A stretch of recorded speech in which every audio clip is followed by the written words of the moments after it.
Hello, everybody. I would just like to do a spoiler review for King Kong. I think it's called King Kong times Godzilla. Uh, as the name implies, they team up to fight a big monster. And I actually really enjoyed it. It was exactly as it is advertised, as all these MonsterVerse, legendary King Kong Godzilla movies are advertised as big old monster, Royal Rumble wrestling matches between the Titans, the monsters, the monster Titans or whatever. And like the previous movies, not so much the first Godzilla in 2014 that Gareth Edwards directed, but you know, King Kong, Skull Island, and all the rest of them had like great soundtracks. Just really cool, like classic rock and cool music and stuff. And this movie was no exception.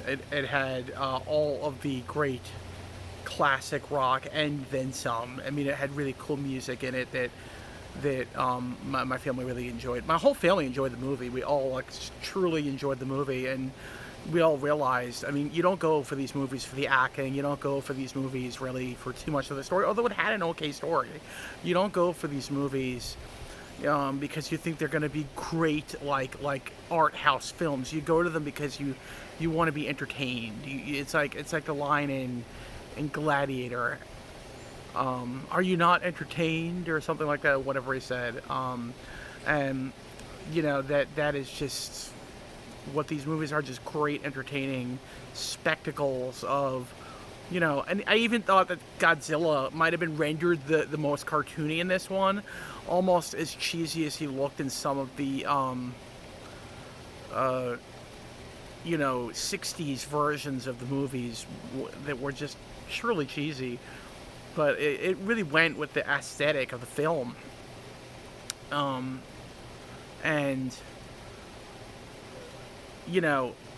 the bad guys in the movie, so to speak, were apes. Okay, you basically have the Earth, okay, and then there's Skull Island and all these little points around the Earth that you can get jumped, like portals down into, the hollow Earth. And then under the hollow Earth, there's an even hollower Earth, if you will, that no one knew about, that had, not even King Kong knew about it, that had like apes down there, and an evil ape that was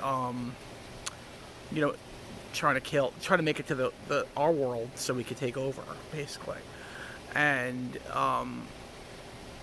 there was this little ape that at first you thought he was like you thought he was a dick, basically. He bit King Kong's hand. He lured him into a lake to get eaten, but he turned out to be just, maybe he just was a little rough around the edges because of how he grew up and how he was abused most of his life by the bigger apes and stuff. I mean, he's probably going to grow into a bigger ape, but I think he was a child or something, so maybe you just chalk it off to him being like a child, just a little smart alecky child that he kind of teams up with King Kong and Godzilla, and they kind of and Mothra, and they kind of take on the Beast. And the little girl from the previous one, that was from the village on Skull Island, she basically was the key to fixing everything, to getting the monsters, to the good ones, to get along and fight the bad guys, basically. But in the end, her adopted mother, who was from the previous film too, but in this one she had short blonde hair, and the last one she had long dark hair, she thought she was going to stay with the villagers in the hollow Earth because they were the same descendants, if you will, or ancestors of the ones in the village on Skull Island. But she ends up saying, no, I'm with you, wherever you go I go, so that whole thing happens. And then it was kind of funny how they had King Kong and the different apes like pop up into, just out of nowhere, like a portal would open up, and like one of them was in Egypt, There were all kinds of ones. Godzilla opened up ones in like Rome. The bad guys opened up one in the bad monsters opened up one in Rio de Janeiro. So it really just they left you with a little comedic timing there, and I guess it wouldn't be saying to give it away too much, but the good King Kong and Godzilla and the little ape win in the end, and I'm guessing that King Kong kind of raises the little guy. You know, he raises him to be a good ape, basically, because that's what King Kong is.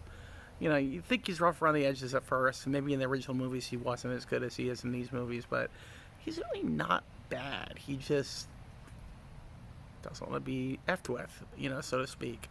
So, I really enjoyed it. I thought it was great. Now, here's what I want to also talk about. Besides the great soundtrack, besides the really entertaining movie, besides the fact that they really filmed it in all those places that I mentioned, Italy, Rome, Egypt, Rio de Janeiro, they filmed it in all those places. They really did, which was really cool. But the trailers, I saw two of them that really piqued my interest, and one of them, I forget the name of the movie, but it was a Western. I think it's directed by Kevin Costner, or he produced it, and he's acting in it. It looks really good. Shades of maybe a little Dances with Wolves, but more modern.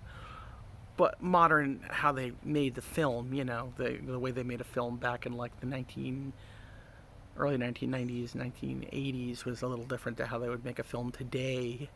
But it looks good. It looks good. It's like a Western. There's some Native Americans in it, like in Dances with Wolves. And Costner looks like he's really good in it. So I gotta definitely check that one out. And also, I saw this one already, and the one they show on YouTube is actually better.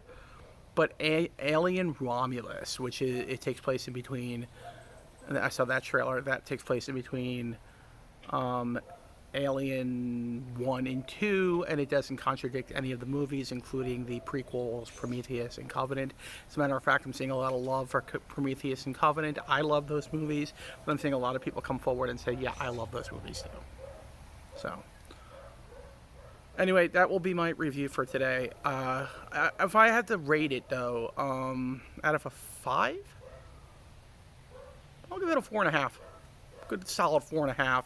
Good Monster Mash movie. Really good. Really liked it.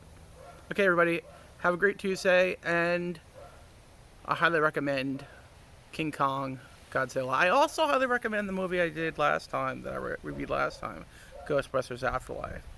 Give it some love. Go see it. I think you'll enjoy it. Okay. Bye, everyone.